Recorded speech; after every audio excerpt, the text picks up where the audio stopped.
Yang kedua, bagi keluarga yang ditinggal haramnya meratapi mayit dan bolehnya menangisinya. Apa bedanya ratap sama nangis? Kalau ratap itu teriak-teriak sambil pukul-pukul badan, robek-robek baju, tarik rambut, terus ucapin doa-doa yang buruk, kenapa dia yang mati, kenapa bukan saya misalnya gitu. Nah itu namanya ratap, itu nggak boleh, haram. Bahasa Arabnya niyaha. Tapi kalau nangis saja, tetesin air mata dibolehkan. Ya. Kata Syekh Abu Bakar rahimahullah, haram hukumnya meratapi mayit serta menjerit-jerit karenanya. Berdasarkan sabda Nabi SAW, innal mayyita la yu'adzabu atau la yu'adzabu bibuka'il hayy. Sesungguhnya mayit akan disiksa karena tangisan orang yang hidup. Hadis ini riwayat Imam Muslim nomor 920. Juga sabda Nabi SAW, man niha alaihi fa innahu yu'adzabu bima niha alaihi yaumal qiyamah. Barang siapa yang diratapi kematiannya, niscaya akan disiksa karena ratapan tersebut kelak pada hari kiamat. Hadis ini riwayat Bukhari nomor 1290. Tentu di sini ada maksudnya hadis ini ya. Jadi kalau orang itu sudah memberikan wasiat, saya kalau mati, perlu seseorang antara kita menulis wasiat itu. Saya kalau mati, saya berharap agar dikafani, dikuburi sesuai dengan disalati, sesuai dengan sunnah Nabi SAW. Saya mewasiatkan ahli waris saya supaya saya jangan diratapi, supaya jangan dibangun kuburan saya, supaya begini dan begitu. Dia kasih wasiat. Nah, kalau sudah kasih wasiat, ternyata ahli warisnya tetap lakukan perbuatan-perbuatan bid'ah atau pelanggaran-pelanggaran agama ini, maka dia lepas. Ya. Termasuk masalah kalau diratapi. Misalnya ada anaknya nangis-nangis, teriak-teriak, maka dia lepas dari siksaan. Tapi kalau dia yang wasiatkan malah, ada sebagian orang begitu. Kalau saya mati, nanti buat acara begini ya, buat acara begini, buat acara begitu. Dia yang, bahkan dia ada orang khusus ya di beberapa negara Islam. Di Indonesia alhamdulillah belum ada ini. Entah kalau ada, saya tidak tahu. Tapi di beberapa negara Islam ada orang khusus disewa untuk menangis. Iya.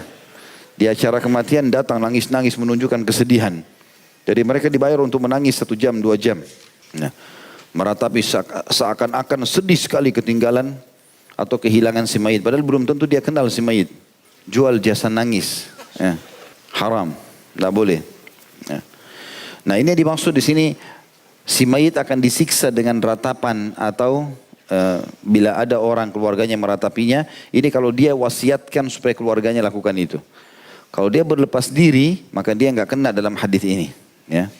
Ketika Rasulullah SAW membaiat para wanita muslimah, kata beliau selanjutnya, maka beliau memerintahkan kepada mereka supaya tidak meratapi mayit.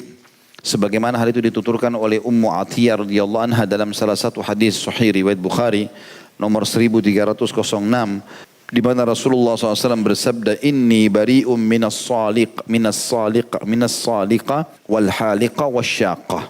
Sesungguhnya aku berlepas diri dari wanita yang menjerit-jerit, meratap. Wanita yang mencukur atau menggunduli rambutnya. Serta wanita yang merobek-robek bajunya ketika mendapatkan musibah. Hadis ini riwayat Bukhari nomor 1296. Ada sebagian orang begitu. Memang khusus dia menangis. Bahkan digundur rambutnya demi menunjukkan kesedihannya. Ini nggak boleh dalam Islam. Dan saya sudah jelaskan di awal-awal bab kita teman-teman sekalian. Mati itu dalam Islam bagi seorang mukmin kebahagiaan. Mati itu bagi seorang mukmin kebahagiaan. Karena dia akan lepas daripada suka dukanya kehidupan dunia ini dan dia menuju kehidupan abadi. Ya. Kita harus yakin bahwasanya kita sedang menuju ke akhirat. Jadi orang kalau meninggal itu kebaikan bagi orang mukmin. Kata Nabi SAW, kalau orang mukmin meninggal dunia, maka itu kebaikan bagi dia. Tapi kalau orang kafir, maka orang-orang akan terselamatkan darinya. Gitu kan? Sebenarnya dia harus bisa menyelamatkan diri, tapi sudah terlambat.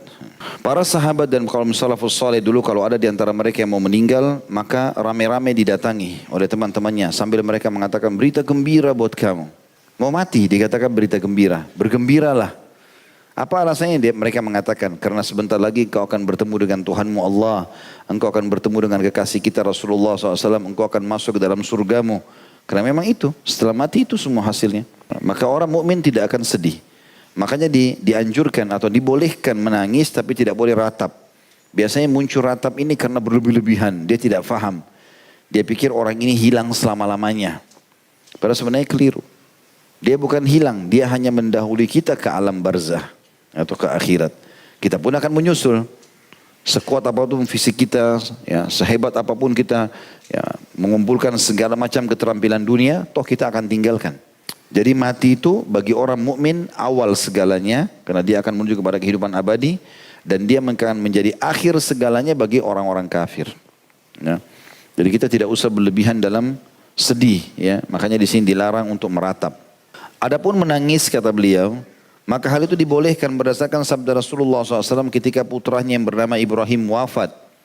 Nabi SAW sambil tetesin air mata, beliau mengatakan, Innal aina tadma' wal qalba yahzan, wa la naqulu illa ma yurdi rabbana, wa inna bifirakika ya Ibrahimu lamahzunun. Sesungguhnya mata itu berlinang air mata, hati ini sedih, dan kami tidak akan mengatakan kecuali perkataan yang diridhoi oleh Rabb kami. Sesungguhnya kami merasa sedih karena berpisah denganmu wahai Ibrahim. Hadis ini riwayat Bukhari nomor 1303. Artinya Nabi SAW menangis itu. Sempat waktu beliau teteskan air mata tapi tidak ada suara. Teteskan air mata maka sahabat mengatakan, ya Rasulullah, Anda juga menangis? Kata Nabi SAW, iya, ini rahmat yang Allah masukkan di dalam hati orang-orang beriman. Bisa saja gitu kan. Kemudian juga Rasulullah SAW menangis atas wafatnya Umamah binti Zainab binti Rasulullah SAW. Ya. Sebenarnya di sini Umamah binti As bin Abil As, ya. Tapi biasa orang menisbatkan kepada Zainab, cucu Rasulullah SAW, ya, Umamah. Dan ketika hal itu ditanyakan kepada beliau, hai Rasulullah, apakah engkau menangis? Bukankah engkau telah melarang menangisi mayit? Maka beliau bersabda, innama hiya rahmatun ja'alaha Allahu fi qulubi ibadihi wa innama yarhamullahu min ibadihi ar-ruhama. Sesungguhnya tangisan ini adalah tangisan kasih sayang yang dikaruniakan Allah pada hati hamba-hambanya. Dan Allah akan menyayangi hamba-hambanya yang penyayang. Hadis ini riwayat Bukhari nomor 1284. Ya, artinya ini perbedaan antara ratap dan nangis. Ya.